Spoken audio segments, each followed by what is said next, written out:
हाँ, नमस्कार, जय हिंद, वंदे मातरम। दोस्तों, कैसे हैं आप सभी? उम्मीद करते हैं कि सभी लोग ठीक होंगे और सभी तक लेटेस्ट अपडेट भी चैनल के माध्यम से लगातार पहुंच रही होगी। नियोजित शिक्षक जो भी हमारे भाई चैनल के माध्यम से जुड़े हुए हैं, उन सभी शिक्षकों के लिए मैं आप सभी को बता दूं कि सक्षमता फेल पास यानी कि पास करने पर भी विशेष शिक्षकों को इतना ज़्यादा बेनिफिट नहीं मिलेगा जितना कि क्षमता फेल शिक्षकों को मिलने जा रहा है। जी हाँ दोस्तों, ये वीडियो उन भाइयों के लिए बहुत ही महत्वपूर्ण हो जाएगी जो कि क्षमता फेल हैं। और कहीं ना कहीं मैं आपको बता दूं कि ऐसे शिक्षक जो किसी इंतजार में बैठे हैं कि भाई अगर वो परीक्षा उत्तीर्ण नहीं कर पा रहे हैं तो आने वाले कुछ महीनों में उनके साथ क्या कुछ बेहतर होने वाला है या क्या कुछ होने वाला है। तो आप सभी को मैं दिखा दूं यहाँ पे, जैसा कि आपको स्क्रीन पर दिखाई दे रहा है, यहाँ पे आप देख सकते हैं लिखा है according to us arguments right before the honourable Supreme Court in Sangharsh Samiti. आप देख सकते हैं कि संघर्ष समिति के द्वारा ये केस जो है वो किया गया था और इस पे आप देख सकते हैं कहीं ना कहीं मैं आपको दिखा दूं कि भाई कुछ महत्वपूर्ण बातें जो है वो कही गई है। आप खैर इस पैराग्राफ को पढ़ लीजिए। स्पेशल टीचर्स के रूल्स को लेकर ये बात जो है, बहुत सारी बातें यहाँ पे कही जा रही है स्पेशल टीचर्स के रूल्स को लेकर। Has resulted in the complete state how to intends to create a class of teachers with both training qualifications and tested skills. तो ये कहीं ना कहीं उन शिक्षकों को लेकर के ये बात कही गई है जो भाई हमारे नियोजित हैं और विशिष्ट शिक्षक हैं, उनके लिए कही गई है। लेकिन जो पैरा हमारा 52 आता है वो बहुत महत्वपूर्ण है। We have to reiterates that the first proviso to rule 3 of the special teacher rule 2023 provides that the special teachers on passing qualification examinations under rule 4 shall be entitled to while the pay and other facility admissible to school teachers appointed under the state school teachers rule 2023।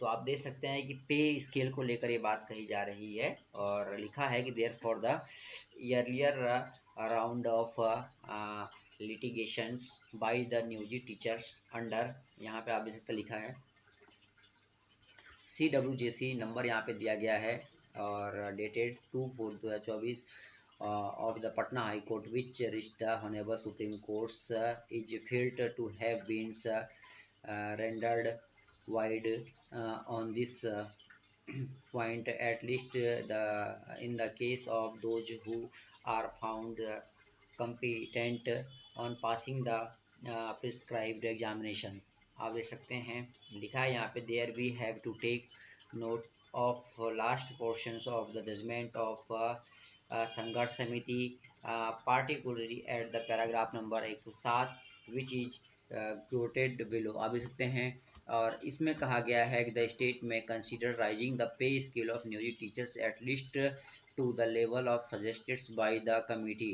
आप देख सकते हैं without insisting on any test of और examination. तो कहीं ना कहीं ये जो रूल्स जो बनाए गए हैं टीचर्स के लिए, जो रूल्स तैयार किया गया है, उस रूल्स में कहा गया है कि नियोजित शिक्षकों को जो कि हमारे क्षमता फेल हैं और कहीं ना कहीं नियोजित ही रह गए हैं, तो सहायक शिक्षक के रूप में भी जो कार्य कर रहे हैं उनके लिए बात कही गई है कि ऐसे शिक्षकों को बहुत बड़ा वरदान जो है वो सुप्रीम कोर्ट दे रही है। और ये प्यारा जो है कहीं ना कहीं डिक्लेयर कर देता है इस मामले को। The state of may considers raising the pay scales of niyojit teachers at least the level suggested by the committee without insisting of any test और एग्जामिनेशन। कहा जा रहा है कि कहीं ना कहीं ये संघर्ष समिति की इस कमेटी ने जो मांग रखी थी कि बिना किसी टेस्ट के जो है वो वेतन को बढ़ाया जाए, बिना किसी परीक्षा के वेतन में वृद्धि हो।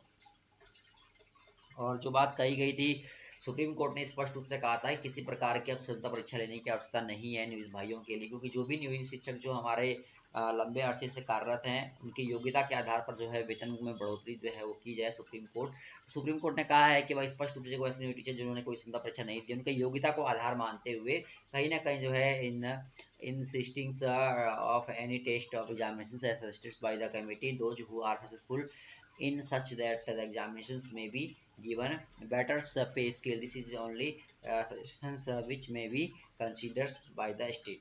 तो ये सजेशन जो है दिया है, कहीं ना कहीं हम कह सकते हैं कि सुप्रीम कोर्ट ने ये सजेशन जो है वो दिया है, अपनी बातों को यहाँ पे रखा है। ठीक है, चलिए हम आगे कुछ महत्वपूर्ण खबरों की ओर आगे आपका रुख करते हैं। आप देख सकते हैं यहाँ पे इंटरमीडिएट वार्षिक परीक्षा 2025 दिनांक 1/2/2025 से दिनांक 1/15/2025 तक होगा।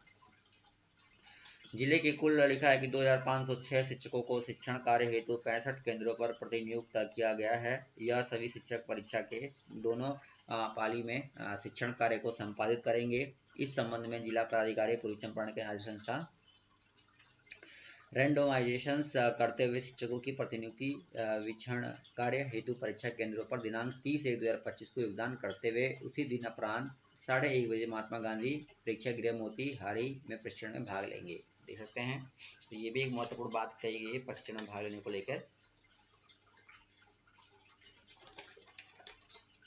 तो ई शिक्षा कोष पर देख सकते हैं कि हाजिरी बनाने के संबंध में ये लिखित आदेश आया है। लिखा है कि ई शिक्षा कोष पर ऑनलाइन उपस्थिति दर्ज करने की प्रक्रिया की जाती है, जिसमें शिक्षक अपने यूजर आईडी से अपनी उपस्थिति दर्ज करते हैं। इंटरमीडिएट वार्षिक परीक्षा 25 के दौरान निरीक्षण शिक्षक प्रभारी प्रधानाध्यापक या जो भी कर्मी पदाधिकारी को केंद्र पर मोबाइल ले जाना वर्जित है। इसलिए अब ऑनलाइन हाजिरी जो है वो बनाने की प्रक्रिया पर उस पर रोक लग रही है। TRE-4 में शिक्षक पद हेतु चयन प्रक्रिया में डोमिसाइल नीति पूर्ण रूपेण लागू करवाने के संबंध में आप देख सकते हैं कहा जा रहा है कि डोमिसाइल जो है वो लागू होकर रहेगा। डोमिसाइल लागू करवाने के लिए देखिए पहले से शिक्षक मांग कर रहे थे कि भाई जो डोमिसाइल है वो लागू होना चाहिए TRE-4 में।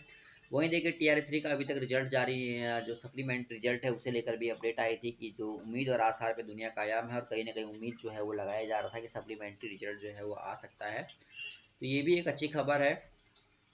TRE-4 शिक्षक बहाली में डोमिसाइल नीति लागू करने के संबंध में ये बात जो है वो कही जा रही है। आप देख सकते हैं लिखा है कि वित्तीय वर्ष 25-26 के बजट पर इस वर्ष होने वाले विधानसभा चुनाव का असर दिखाई देगा।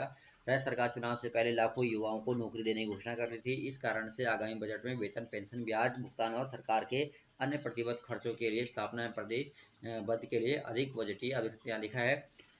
चालू वित्तीय वर्ष 24-25 में बजट के वेतन मद के लिए 71,816 करोड़ निर्धारित किया गया है, जबकि पेंशन मद में 31,746 करोड़ रुपए का ब्याज, यानी कहीं ना कहीं वेतन में बम्पर बढ़ोतरी होने वाली है, क्योंकि वेतन की राशि जो है आप देख सकते हैं कितने बड़े पैमाने पे जो है वो आ रही है। आप देख सकते हैं बजट में वेतन, पेंशन और ब्याज मद पर रहेगा अधिक जोर। आप देख सकते हैं तो कहीं ना कहीं वेतन में बम्पर बढ़ोतरी देखने को मिल सकती है। वही देखिए यहाँ पे ऐसे सिद्धार्थ ने फरवरी और मार्च तक के में ट्रांसफ़र नहीं हो सका तो फिर नए सत्र विधानसभा चुनाव हेतु चुनावी ट्रेनिंग और अन्य कई वजहों से ट्रांसफ़र हो पाना नामुमकिन हो जाएगा। अतः ट्रांसफ़र के लिए लिखा है यहाँ पे शिक्षक साथी एस सिद्धार्थ सरगे यहाँ पे लिखा है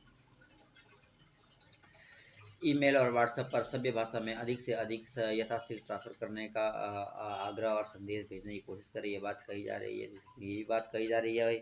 और यहाँ पे आप देख सकते हैं लिखा है शिक्षक संबंधी हस्तांतरण के संबंध में स्थापना का मामला आप देख सकते हैं टोल फ्री नंबर भी दिया गया है यहाँ पे। ठीक है,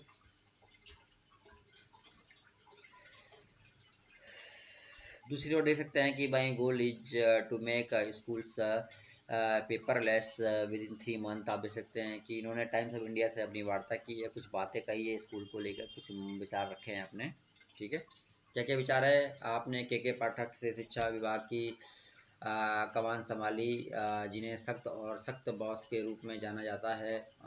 क्या उनकी छवि ने आपके लिए कोई चुनौती पेश की, जैसे कि लगातार जांच और अपने काम की उनके साथ तुलना है। हर अधिकारी का काम करने का अपना तरीका होता है और मैं कभी भी अपने पूर्ववर्तियों से अपनी तुलना नहीं करता। इन्होंने कहा है मेरा ध्यान एक स्थायी मॉडल विकसित करने के निरीक्षण निगरानी करने के लिए है। अब तबादला प्रणाली पूरी तरह से ऑनलाइन होगा, जिससे पारदर्शिता और गति सुनिश्चित होगी। हमने तबादला अनुरोधों को 3 समूहों में वर्गीकृत किया है: आपातकालीन मामले, पति पत्नी तबादले और आप स्थानांतरण आधारित अनुरोध। सभी तबादले मार्च के अंत तक पूरे हो जाएंगे। तो कहीं ना कहीं ट्रांसफर पोस्टिंग को लेकर बड़ी बात, मुख्यमंत्री का प्रधान सचिव होना सबसे ज़्यादा मांग वाला काम है। आप देख सकते हैं वह यह 24/7 की नौकरी है। शिक्षा है, जबकि कैबिनेट सचिवालय की भूमिका समझने के बारे में ज़्यादा से और अपेक्षाकृत है। तो देखते हैं तमाम बातें यहाँ पे क्लियर कर दी गई हैं। तो दोस्तों वीडियो को शेयर कीजिए। वीडियो में इतने, धन्यवाद दोस्तों, जय हिंद।